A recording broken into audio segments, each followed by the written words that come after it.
Picture this. It's the end of the year holidays, and everyone is indulging in the warmth and joy that envelops the world. A time where families come together to brighten the darkest days with light, love, and unity. However, on this story, it is anything but joyfulness and good times. Welcome to the channel, and on this episode of Timeline Events, we look at the heartbreaking and perhaps the most insidious case thus far. Raised in Mpumalanga, South Africa, Zinhle Maditla was born in 1994 to parents Beulah Martin and Kevin Balance. She had her first child when she was just 15 years old, whom she named Zinhle Maditla, and then she met William Shongwe, who would father her second child, named Blessing. After they had their child, the couple broke up.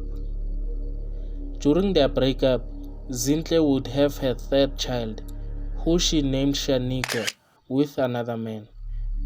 That relationship also ended, and she got back together with William, and they had their second child together, Zinhle's fourth child, and they named him Zinhle Maditla. After having arguments in the relationship, the couple broke up yet again, and this time William would move on. In December 2018, Zinhle confronted William about not buying children clothes for the holidays. When she found him with another woman, she felt hurt, and on her way home, she purchased rat poison with the intention of killing her children to spite her ex-lover William. She got to her two-room apartment and made food for the children to eat, and then sent them to go play outside. While the kids were playing, some of the children reported to Zinhle that Shaniqua had fallen down while playing. Instead of calling for help, Zinhle just comforted Shaniqua. Seemingly, she had forgotten about what she had done at that moment. As she was comforting Shaniqua, Blessing came to her complaining of a headache. She then informed the older Zinhle, who did not show any symptoms at the time, that she is going to the shops to buy painkillers for Blessing at the tuck shop. She found that the shop was closed at the time, and when she returned home, all her children were not breathing. Zinhle again, instead of calling an ambulance or letting someone know about the well-being of the children, she just went to sit outside by herself, waiting for the poison to take effect on the children. While Zinhle was sitting outside, her neighbor Sweetness asked her about the children, and Zinhle lied and said that she had taken the children to go see their father. Sweetness then proposed that since the children are away, they should go and indulge in the festivities at the nearest pub. Zinhle convinced Sweetness to go by herself, and she will follow her later on. She later joined Sweetness and a few other friends, where they were drinking alcohol and partying all night, moving from one pub to the next. Zinhle only went home in the early hours of the following day, which was 28 December 2018. The children were still unconscious, and it was only at this moment when she started regretting her actions and realizing what she had done to her children. She used a wet cloth to wipe the children's faces and clean some whitish liquid coming out of their mouths. She then took a blanket to cover the children, as she noticed how cold they were when she touched them. At this point, her plan was accomplished, and the following day, she went to William's place to inform him that she was going to visit her father in Johannesburg, and she had left the kids behind. At this moment, Zinhle had locked the children inside the apartment, and she gave the key to William and asked him to check on the children. Again, Zinhle went on a drinking spree till the following day on the 30th of December 2018.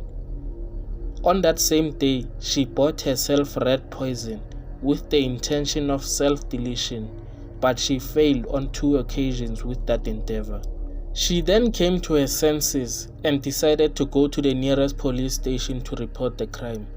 And on her way to the station, she received a call from her mother and her neighbor's witness, telling her to come back home as her apartment was riddled with flies and had a disgusting smell.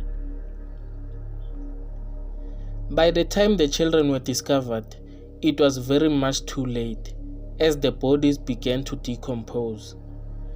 Zinhle then handed herself over to the police and confessed to all the crimes.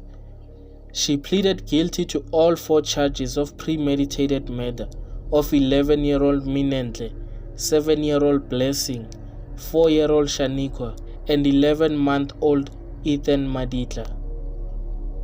The Maditla family had to prepare funeral arrangements instead of enjoying the end-of-the-year holidays for the 4 children, while simultaneously trying to support their daughter and family member during her bail hearing. During Zinhle Maditla's sentencing, she pleaded with the judge through her lawyer to give her a lenient sentence, as she was a first-time offender and showed remorse. However, the judge was hearing none of it, and she sentenced Maditla to 4 consecutive life sentences for each of her deceased children. In respect of count 1, for the murder of the little Zinhle Maditla, you are hereby sentenced to life imprisonment.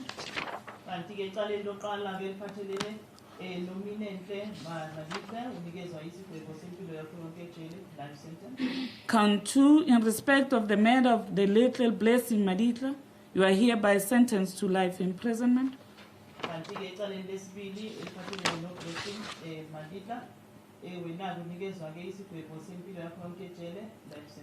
Count 3, in respect of the murder of Shaniqua Maditla, you are hereby sentenced to life imprisonment.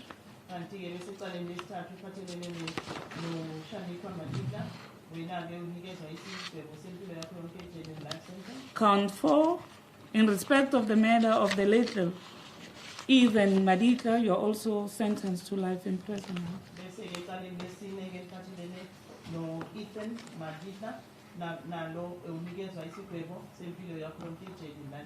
Effectively, you are sentenced to 4 lifetime imprisonment. In court, Zinhle Maditla took the opportunity to ask for forgiveness from her parents, family, and to the father of her 2 children, William.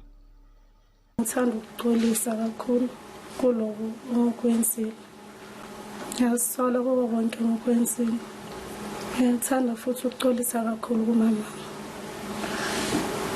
Ngifuna ukuthi ngicela ukuthi umama angixolele kakhulu.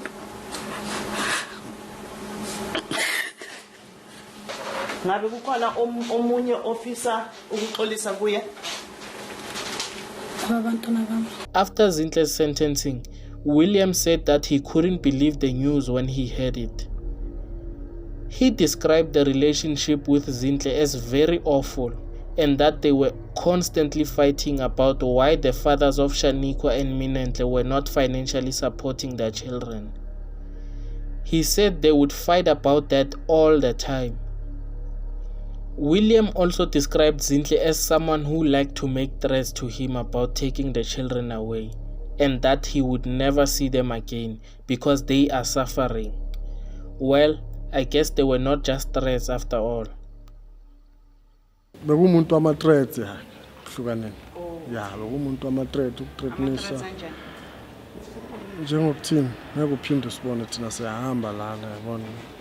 Ya. Because siyabona la siyasafara yabona. When asked about what he thinks the reason could have been for Zinhle Maditla to commit such an insidious crime, William said, "I think she did it because she only depended on me and the government grant for financial support."